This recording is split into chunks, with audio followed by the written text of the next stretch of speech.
కలెక్టర్ను కలిశారు మాజీ మంత్రి ఎర్రబెల్లి దయాకర్ రావు. రైతులు ఎదుర్కొంటున్నటువంటి సమస్యలను కలెక్టర్కి వివరించారు. అనంతరం మీడియా వేదికగా కాంగ్రెస్ సర్కార్పై నిప్పులు చెరిగారు ఆయన. ఈ ప్రభుత్వం పరమ చెత్త ప్రభుత్వం అన్నారు ఎర్రబెల్లి. రేవంత్ సర్కార్ అట్టర్ ఫ్లాప్ అయిందని, ఇలాంటి ప్రభుత్వాన్ని తన 40 ఏళ్ల రాజకీయ జీవితంలో ఎన్నడూ కూడా చూడలేదంటూ కూడా ఆయన ఆగ్రహం వ్యక్తం చేశారు.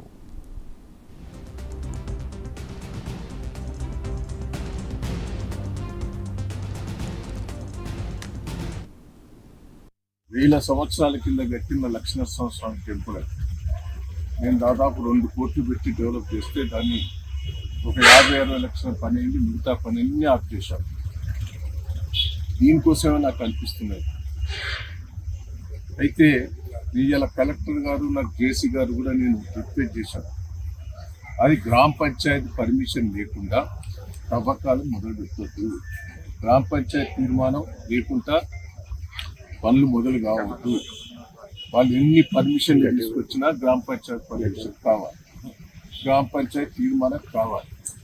ఇప్పుడు కడవెండి ఉన్నది, కొట్టుగుట్ట తండ ఉన్నది, చుట్టూ గ్రామాలలో గ్రామ సర్పంచులందరూ కూడా ఒక్కరు కూడా తీర్మానం ఇవ్వలేదు. లాకౌట్ తండ కూడా ఉన్నది. అది కలెక్టర్ గారు జేసీ గారు కూడా ఇది ఒక మంచి పాయింట్ మీరు చెప్పారు.